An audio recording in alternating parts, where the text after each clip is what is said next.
সিআইসিদের ডেকে চেয়ারম্যানদের ডেকে ধমকাচ্ছেন, এটা কি মুখ্যমন্ত্রীর কাজ নেই? কমপ্লিটলি মিডিয়া ফোবিয়া এবং ব্যাখ্যার করে গেছে। ও আপনার লোকরা যেভাবে নোটিশ ছাড়া করেছে, বেহালার লোকেদের চোখের জল, বিধাননগরের গরিব মানুষগুলোর চোখের জল, রামপুরহাটের হকারদের আন্দোলন, বোলপুরে ওই দুটো বাচ্চা স্কুল থেকে ফিরে বাবার দোকানের সামনে বসে অজস্র কান্না, এই জলে, এই চোখের জলে আপনাকে ভেসে যেতে হবে।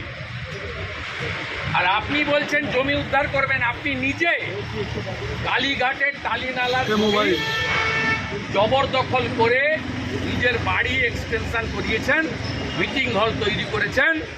এখনই আমার সঙ্গে চলুন, 10 বছর আগে কালীঘাটের নালা কি ছিল, আজকে কি হয়েছে চোখের সামনে দেখিয়ে দিতে পারি আমি।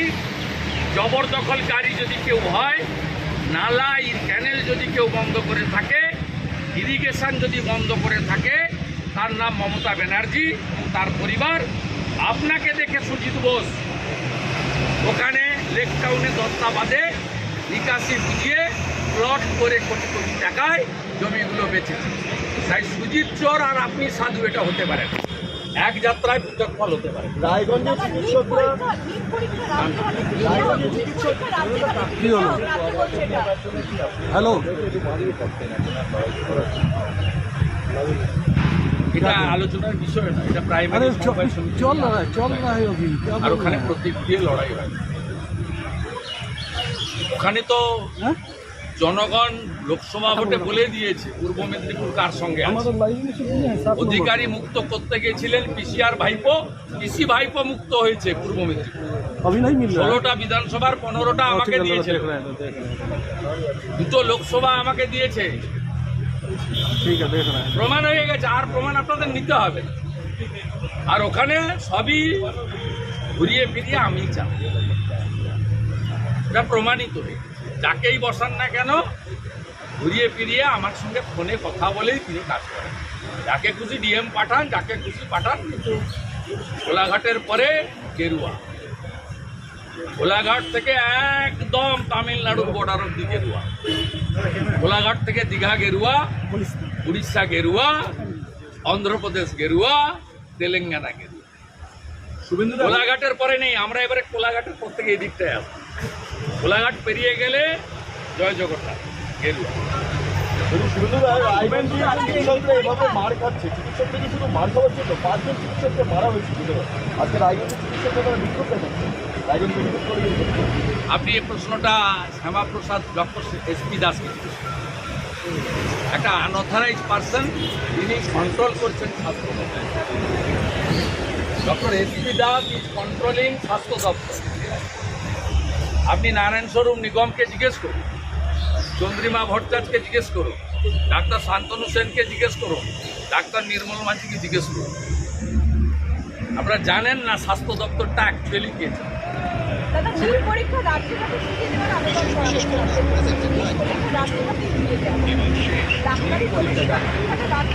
উনি অনেক কিছু চেয়েছেন, ওই ন্যায় সংহিতা চালু করতে না বলেছিলেন, সোমবার দিন চালু। উনি যা চাইবেন তাই হবে, 29টা লোক নিয়ে উনি যা চাইবেন তাই হবে। ইন্ডিয়ার 300-র উপরে এমপি আছে। আজকে ডেপুটি স্পিকার উনি কে? দেশে তো অপারেশন, আর দেশের সরকার কথা বললে মেন অপোজিশনের সঙ্গে কথা বলবে, যারা 99টা ছিল। উনি তো জাতীয় স্তরে অপারেশন ইরেলিভেন্ট। কিন্তু কদিন আগেই প্রধানমন্ত্রীজিকে চিঠি লিখে বলেছেন ন্যায় সংহিতা বলে 3টে ক্লজ চালু করতে না হবে। তারপরেই তো ভারত সরকার নির্দেশিকা জারি করেছে যে সোমবার থেকে এটা কার্যকর। উনি বলে ফেললেই সব হবে। আপনার কলকাতার চ্যানেলগুলো এটাকে বিরাট ইম্পর্টেন্স দিতে, জাতীয় স্তরে এটা ইরেলিভেন্ট। সবই সম্ভব। আপনাদের ক্যামেরা ঢোকা বন্ধ ছিল, বিজেপির প্রতিবাদের জন্য আমাদের দিদিরা, দিদি ভাইরা, তারাও সোমবার রোসনারা বিবির উপরে অত্যাচারের সিবিআই তদন্তের দাবি করে। আশা করি সেদিন এক যাত্রায় পৃথক ফল হবে না। মাননীয় অধ্যক্ষ দুটো চোখ খোলা রাখবেন, একটা চোখ অন্তত বন্ধ করবেন। আর যদি সেটা হয় তাহলে কি হবে? হ্যাঁ, আর যদি সেটা হয় সেটা যেমন হবে তেমন ব্যবস্থা হবে, কন্টিনিউয়াস প্রসেস। তুমি জানি আমাদের চিফ তারপরে তো উনি ইনাদের দিয়েছেন, আমাদেরও দেবেন। যেমন রাজভবনে উনি পেয়েছিলেন আপনার মহামান্য কলকাতা হাইকোর্ট আন্ডার কনসিডারেশন রেখেছেন। আমি হোপফুল যে আমাকে 1 ঘন্টা হলেও অ্যালাউ করবে। আমি বুঝতে পারি। কোর্ট যেদিন করবে I am ready for. IS বসিয়েছেন কেন কমিশনার হিসেবে? WBCSদের বসিয়েছেন কেন চিফ এক্সিকিউটিভ অফিসার হিসেবে? প্রতিটা পৌরসভায় ইও হিসেবে এক্সিকিউটিভ অফিসার। আপনি আপনার নির্দেশ আপনি মুখ্য সচিবকে, পৌর নগর উন্নয়ন সচিবকে, আপনার কলিগ জুনিয়র মিনিস্টারকে আপনি দেবেন। রাজ্যে 60টা ইম্পর্টেন্ট দপ্তর রয়েছে, 10.5 কোটি 11 কোটি জনগণ।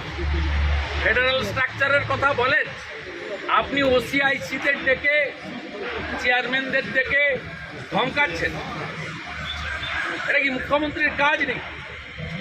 কমপ্লিটলি মিডিয়া ফোবিয়া এবং ব্যাকফায়ার করে গেছে। এবং আপনার লোকরা যেভাবে নোটিশ ছাড়া করেছে, বেহালার লোকেদের চোখের জল, বিধাননগরের গরিব মানুষগুলোর চোখের জল, রামপুরহাটের হকারদের আন্দোলন, বোলপুরে ওই দুটো বাচ্চা স্কুল থেকে ফিরে বাবার দোকানের সামনে বসে অজস্র কান্না। এই জলে, এই চোখের জলে আপনাকে ভেসে যেতে হবে।